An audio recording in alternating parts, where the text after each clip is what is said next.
Welcome to the Serial Killer Podcast, the podcast dedicated to serial killers, who they were, what they did, and how. I am your Norwegian host, Thomas Viborg Thun, and tonight we continue our stay in the cold, damp cellar of the real-life Buffalo Bill serial killer, Gary Heidnik. I know that he technically is not a confirmed serial killer since it is only confirmed that he killed 2. I used the traditional method of defining a serial killer that says 3 or more kills with a cooling off period between murders. However, in Heidnik's case, there are several factors that make me question if he really only ever killed 2 people. Also, his kidnapping, rape, and torture of far more than 2 women make him such a serial offender that I think he deserves a place in the TSK roster. I'm very proud to announce that as of June 2019, this show has reached a total of 17 million downloads. This makes me very proud, and I could not have done it without you, dear listener. If you enjoy the show, please head on over to patreon.com/The Serial Killer Podcast. There, you can join the $10 Plus Club, where everyone who donates $10 or more gets 100% exclusive access to bonus episodes.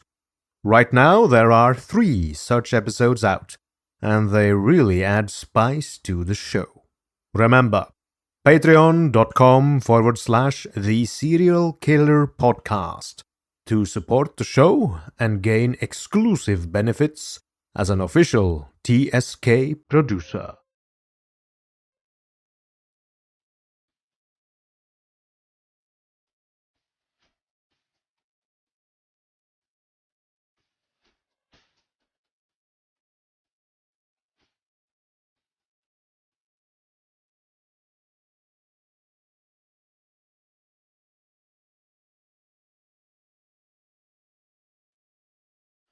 Imagine, if you will, dear listener, that you once again find yourself alongside Gary Heidnik with his 3 captives. As he entered the room with his latest victim, he removed the plywood sheet from the floor and lifted Rivera and Lindsay from the pit. After he had made the introductions, Heidnik made sandwiches for the women, but told them that they could not eat until he had quote-unquote indoctrinated Lisa by forcing her to fillet him before chaining her up like the others. When he had gone, the women ate and talked among themselves. They had little in common, other than the fact they were all young black women who had the misfortune of being captured by a psychopath. Deborah Dudley was 23 years old and not a timid or shy girl. She was headstrong, brave, and beautiful. However, she too had been lured by Heidnik's promises of easy money, and now she was dragged into the cellar of horror just 10 days after Lisa had been chained up there. She would not calm down and refused to let Heidnik control her without a fight. From the time he had chained her with the others, she began to question his authority, taunting him at every opportunity, which generally earned her nothing more than a savage beating. Her arrival also created tension amongst the others, as whenever she disobeyed, Heidnik would punish them as well. Beatings became a regular event with Heidnik. The beatings would come in a variety of forms, such as savage beatings over the head with a wooden stick, or punches to the face, or punches to the stomach. Being an experienced and cunning psychopath, Heidnik knew how to play the girls up against each other. Divide and rule is, after all, a tried and true strategy amongst oppressors. One practice was appointing one of the girls to be in charge while he was out. When he returned, he expected that person to tell him if the others had misbehaved. If they had, he would order the girl in charge to beat the others accordingly.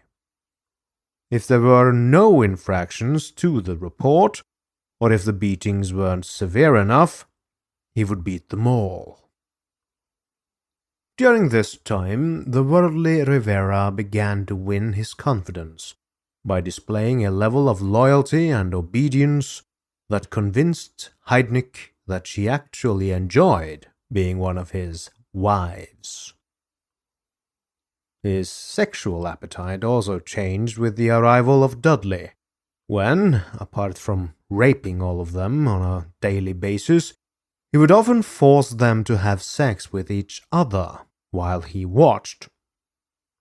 I haven't found any details as to what he forced the girls to do exactly, but you can probably imagine it being the most depraved acts imaginable.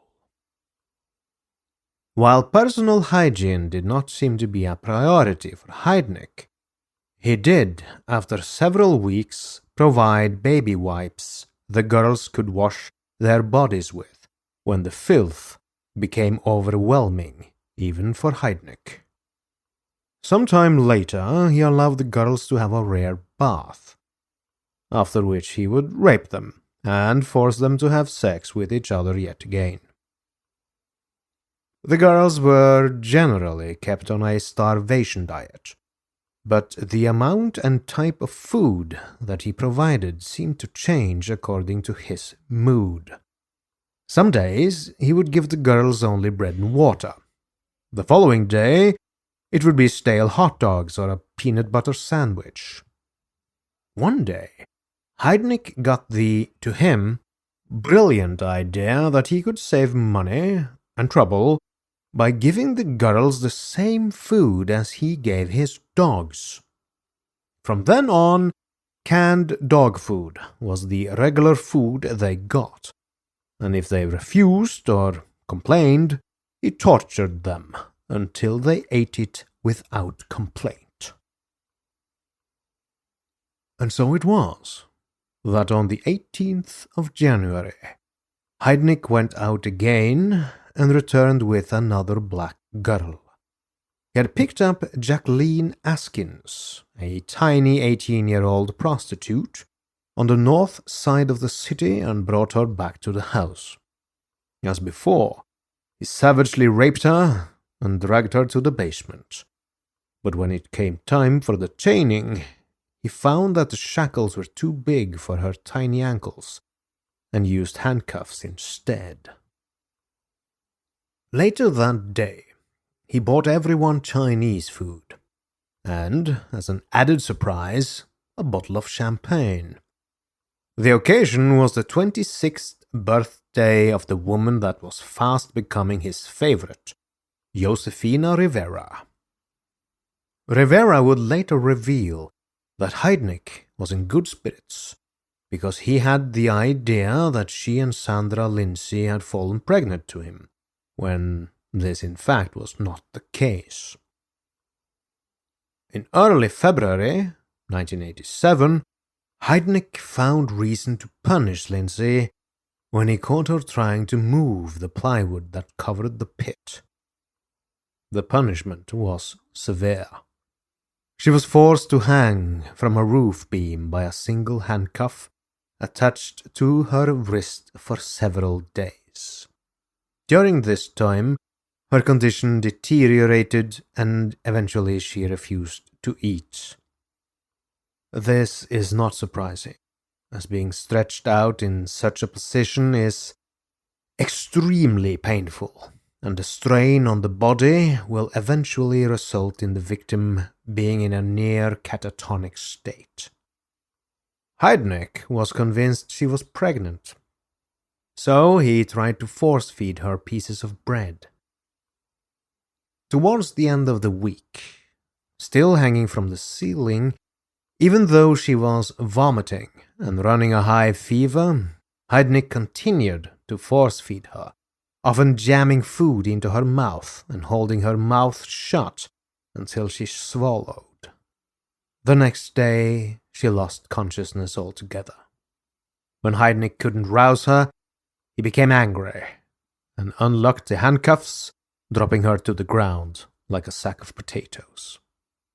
He told the others that she was faking and kicked her into the pit and left her there while he served up ice cream for everybody and left. When he returned, he lifted Lindsay out of the pit and checked her pulse. She was dead. After telling the girls that she had probably choked, he carried Lindsay's bodies upstairs. A short time later, they shuddered with horror when they heard the unmistakable whine of a power saw. Their horror later turned to revulsion when one of Heidnik's dogs walked into the basement carrying a long, meaty bone and proceeded to devour it in front of the terrified girls. But the truly depravity of this murder was not just feeding the girl to his dogs. Heidnik had ground up Lindsay's flesh using a food processor that he had specially purchased for this task, and indeed fed it to his dogs. But, as mentioned earlier, he had gotten into a routine of feeding his captives dog food. So, he thought it a grand idea to spice up their rations with Jacqueline's remains, mixed with dog food, without telling the girls. To dispose of the remaining parts of the body, he cooked them on the stove and left the remains there. In the days following Sandra's death, the girls began to notice a sickening stench that filled the entire house. Eventually, it would become so bad that Heidnik's neighbors complained to the police. After several such calls, a young patrolman was sent to the house to make enquiries, but left after Heidnik assured him that the smell was caused by an overcooked roast dinner. Following Lindsay's death, Heidnik's behavior became increasingly bizarre. He urged the girls to inform on each other, with the promise of better conditions for those who complied. During this period, the girls devised a plan to attack Heidnik and escape, but the plan never came to fruition. Jacqueline Askins would later testify that the attack never eventuated because Rivera told Heidnik what they were planning. Convinced that the girls were constantly plotting against him, Heidnik devised a plan of his own to prevent them from ever leaving. After cuffing each girl hand and foot, he hung them from a beam and gagged them. Then, taking several different sizes of screwdrivers, he gouged inside their ears in an attempt to deafen them. He believed that if they could not hear, they would not be able to hear him coming. The only one he didn't touch was Josefina Rivera. This particular method of torture is reminiscent of one performed by the toolbox killers that I have previously covered on this show. To have a jagged metal object forcefully plunged into your ear canal is probably one of the most painful experiences a human can endure. Considering the absence of hygiene, it's a miracle they all didn't die from massive infections from such severe wounds. When Deborah Dudley again began to cause trouble, he unchained her and took her upstairs. When they returned, Dudley was unusually quiet and solemn. After Heidnik had left, the others asked her what had happened. Stammering with fear, she told them that Heidnik had taken her into the kitchen and showed her a pot he had on the stove. Inside said pot was Sandra Lindsay's head. He then opened the oven and showed her part of Sandra's ribcage that he was roasting. Opening the fridge, he pointed to an arm and other body parts that he had wrapped in plastic, and told her that if she didn't start obeying him, she would be next. Within a few days, Dudley had recovered her composure and continued to defy Heidnik's attempts to tame her. As an added incentive to obey, Heidnik added a new punishment to his already cruel bag of tricks: his own version of electric shock treatment. His method was simple. He stripped the insulation from one end of an electrical extension cord and plugged the other into a socket. Then, turning on the power, he would hold the bare wires against each of the girl's chains and watch with detached amusement as they wriggled and danced to escape the current. As before, Rivera was exempt from punishment. As the weeks passed, Heidnik began to treat Rivera as more of a partner than a captive, and spent more and more time with her alone. So much so that on the 18th of March, when Heidnik decided to punish the others, he enlisted Rivera to help him. The shock treatment was again employed, with one added feature: water. After drilling air holes in the plywood cover, Heidnik ordered Rivera to fill the pit with water. Dudley, Askins, and Thomas, still in chains, were then pushed down into it before the cover was replaced and weighted down with bags of dirt. As they sat shivering in cold and utter fear, the bare wire was pushed through one of the holes until it briefly touched one of the chains, sending a jolt of electricity surging through all of them. The wire was then pushed into the hole a second time, making direct contact with Deborah Dudley's chain. Absorbing most of the voltage, Dudley screamed and shuddered and spasmed uncontrollably before collapsing, face down in the water. Being electrocuted is very similar to being burned alive. If the voltage is high enough, the nervous system is fried almost instantly, and as such the idea is that electrocution can be a merciful death. However, using household voltage is lethal, but far from what found in high-voltage sources. Anyone having felt a jolt after accidentally touching a live wire from a lamp or a wall socket can attest that it's painful, but usually one is able to rapidly withdraw the hand and the pain stops. Dudley could not withdraw anything. Her body received the electrical current in full force for a long period before she simply died, probably from the heart stopping. Seeing their friend fall, Askins and Thomas began screaming until Heidnik removed the cover and dragged Dudley out.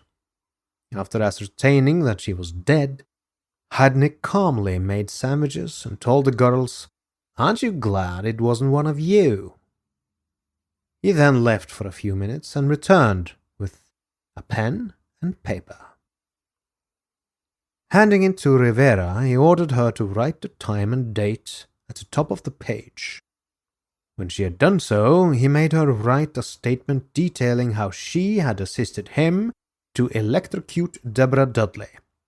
He then ordered her to sign it before adding his own signature. Holding up the letter, he then told her, "If you ever go to the cops, I can use this as evidence that you killed Debbie. Satisfied that he had her completely under his control, he removed Rivera's chains and told her to go upstairs and change. It was the first time she had been completely dressed in 4 months. The following day, Heidnik returned to the basement and, after wrapping Dudley's body in plastic, placed it in the large freezer and left. Following Deborah Dudley's death, Josefina became Heidnik's constant companion, often accompanying him on outings to restaurants and on shopping expeditions. On one such outing, Heidnik told Rivera that he was ever caught, he would act as though he was insane, as he knew how to manipulate the testing procedures. He told her that he had been fooling the authorities for years so that he could qualify for disability payments. Heidnik also seemed to soften after Deborah died and began to provide additional comforts for his captives, including new mattresses, blankets, pillows, and even a television set, while Rivera, in her role as trusted confidant, earned the dubious honor of sharing Heidnik's bed. On one particular trip, they were driving in the countryside outside of New Jersey when Heidnik stopped the car near a heavily wooded area and remarked that it would be a good place to hide Dudley's body. The following night, the 22nd of March, Heidnik and Rivera loaded Deborah Dudley's partially frozen body in one of his other vehicles, a Dodge van, and drove back to the area known as the Pine Barrens. While Rivera waited in the vehicle, Heidnik dumped the body in a grove of trees. The next day, Heidnik told her that he would need to find a replacement for Dudley, and suggested that they go out cruising together to find one. Later that night, the pair drove through the streets looking for a likely subject. It wasn't long before they spied another black prostitute standing on a street corner. Rivera knew the woman, named Agnes Adams, from when they both previously worked in the same strip club.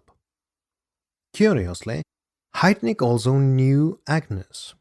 He was a previous customer of hers and had taken her back to his home on 2 separate occasions for sex. The first time he had taken her home, a car had been blocking his driveway, and he had been unable to find alternate parking. So he drove her back to the city and paid her $10 for the trouble. The second time he took her home, they had sex, he paid her, and after that she simply walked home. For some unknown reason, he had never tried to attack her on either occasion. On this particular night, however, he had other plans. After negotiating a suitable price for her services, Heidnik and Rivera drove her back to his house. While Rivera remained in the kitchen, presumably with the casserole containing a head, he took Agnes upstairs and had sex with her. Shortly after, she found herself stripped, chained, and imprisoned in the basement with the others. To Heidnik, Rivera may have seemed like a willing participant, but she had other plans and was happy to wait for the right time to implement them. Her chance finally came on the 24th of March, when, after days of pleading and cajoling, she convinced Heidnik that if he let her go to see her family, she would bring him back a new wife for his collection. Heidnik, eager to expand his new family, agreed on the condition that after visiting her family, she would pick up the women and meet him at a gas station near her house at midnight. Later that evening, Heidnik dropped her near her house and drove off. Within seconds, Rivera was sprinting towards the apartment that she shared with her boyfriend, a black man named Vincent Nelson.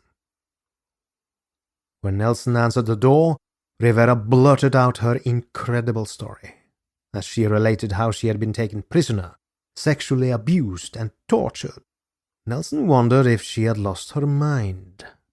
As he tried to quiet her down, she continued to describe scenes involving death, dog food, and body parts, until Nelson offered to go to Heidnik's house and confront him. Concerned that their interference would lead to the other girls being killed, Rivera convinced him to call the police. He, being no fan of the boys in blue, reluctantly agreed and made the call from a nearby payphone.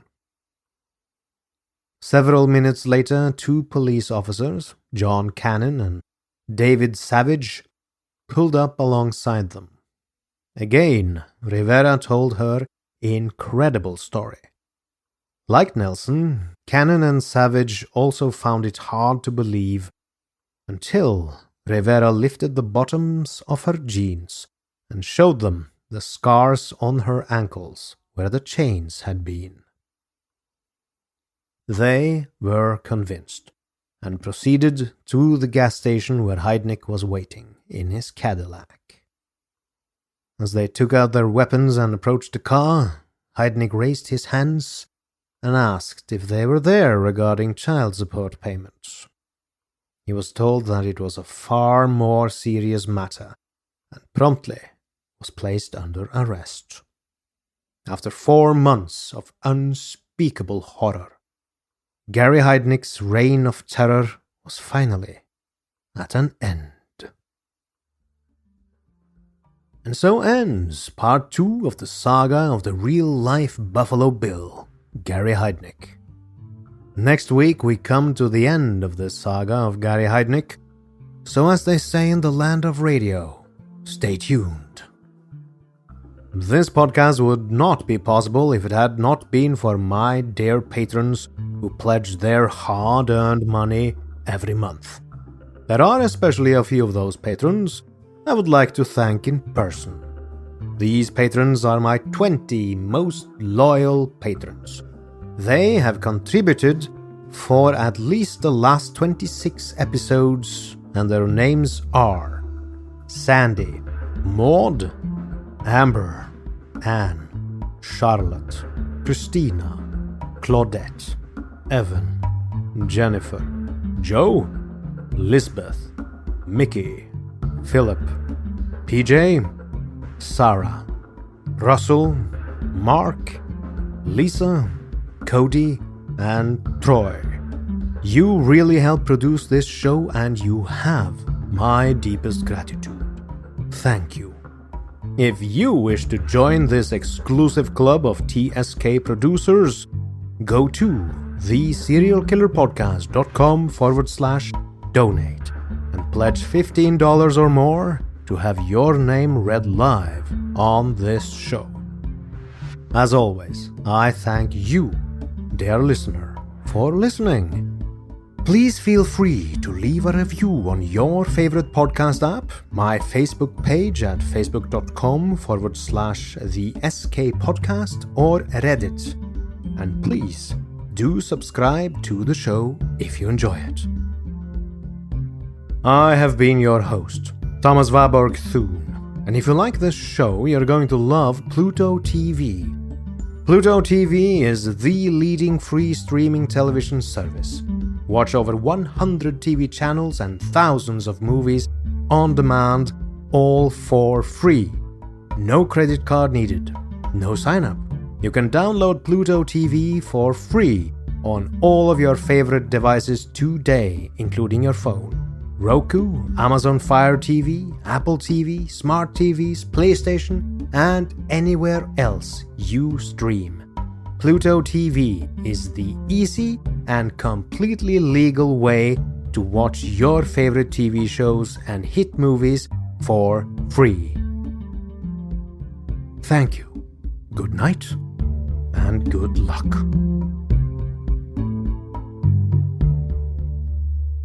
It was a crime no one expected, and one many can't forget. 22 Hours, An American Nightmare. A new podcast from WTOP News and Podcast One details the heinous murders of a D.C. power couple, their 10-year-old son, and housekeeper inside their own home. The chilling messages from the victims being held hostage. Hey, Nellie, it's Saba. The complicated trail of evidence and shocking moments from the trial. She thinks she knows how Darren Wint got inside the house. His defense team drops a bombshell. Will this investigation lead to the release of confidential audio recordings from the case? So it's under general counsel review. I mean, I'm committing to making a transparent court. 22 Hours, An American Nightmare. Subscribe on Apple Podcasts today.